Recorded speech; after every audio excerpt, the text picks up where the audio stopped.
আসসালামু আলাইকুম। আজকের এই ভিডিওটি একটু ভিন্ন ধর্মী ভিডিও। আপনাদেরকে দেখার অনুরোধ রইল। অল্প সময় দেখতে পারেন। দেখে হয়তো আপনার একটা বড় সিদ্ধান্ত পরিবর্তনও হতে পারে। রিসেন্টলি একটি ঘটনা দিয়ে আমি শুরু করি।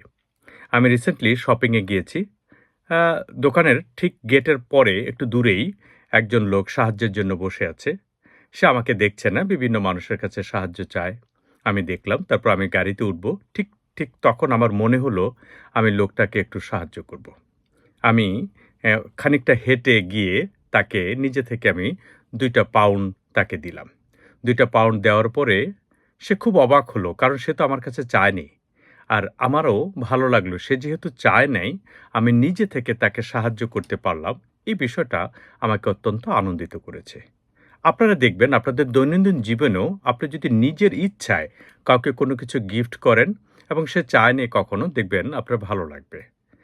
বাংলাদেশে বর্তমানে আমাদের বন্যা কবলিত অনেক মানুষ আছে যারা অনেক বিপদের মধ্যে আছে এবং ছোট শিশু থেকে শুরু করে বিভিন্ন বয়সের মানুষ এই বিপদের গ্রস্ত আছে।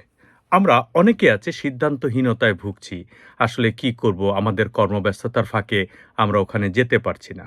আমাদের মধ্যে অনেক তরুণ ভাই ও বোনেরা আছে যারা এই কাজগুলো খুব উৎসাহ সহকারে করছে। এবং এটা আমাদের একটা ইতিহাস যে আমাদের কখনো একজন মানুষ বিপদে পড়লে বাকিরা সবাই ঝাঁপিয়ে পড়ে। ঝাঁপিয়ে পড়ে তাদেরকে বিপদ থেকে উদ্ধার করে। এটা বিগত দিনে অনেকবারই আমাদের দেশে হয়েছে। এবারও তার কোনো ব্যত্যয় হয়নি।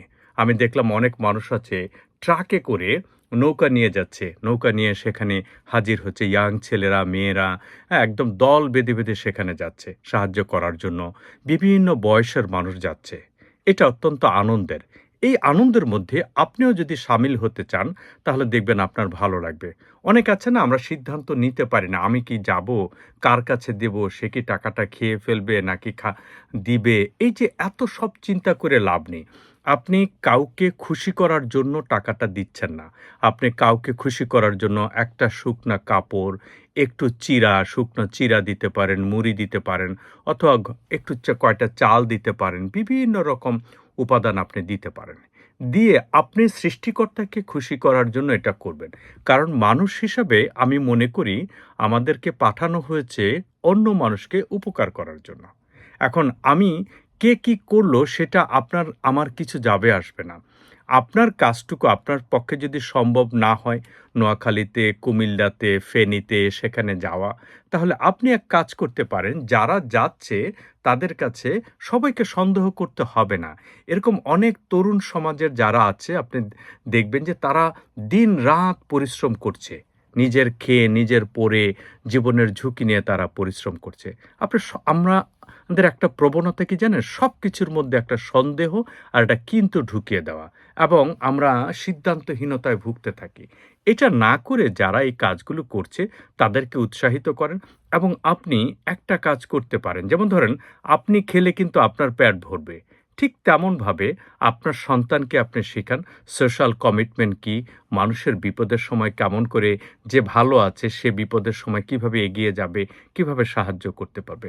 একটা পরিবার থেকে আমি ৳১০০ দিয়ে দিলাম, এটা না। এটা হতে পারে কিনা দেখেন, যে আপনি দিলেন, আপনার ছোট সন্তান দিল, হ্যাঁ? আপনার স্ত্রী দিল অথবা আপনার হাসব্যান্ড দিল, পরিবারের অন্য সদস্যরা, প্রত্যেকের একটা খাত থাকুক। এই খাতগুলোকে সবগুলোকে মিলিয়ে আপনি যদি পারেন কোথাও দিয়ে আসতে পারেন। অনেকগুলো সংগঠন আছে যারা এই কাজগুলো করছে। যদি আপনি একান্ত না পারেন ঢাকা ইউনিভার্সিটির টিএসসিতে চলে যান। ওখানে দেখবেন অনেক ছাত্র সংগঠন আছে যারা এই কাজগুলো করছে।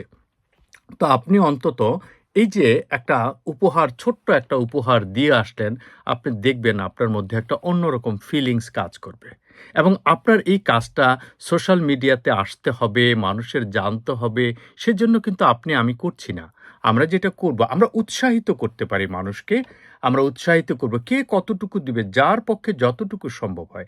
আপনি যদি একটা ছোট্ট বাচ্চা যদি তার পকেট মানি থেকে ৳২ দেয়, সেটাও তার মধ্যে একটা প্রবণতা ডেভেলপ করবে যে আমি অন্যের বিপদে সাহায্য করব।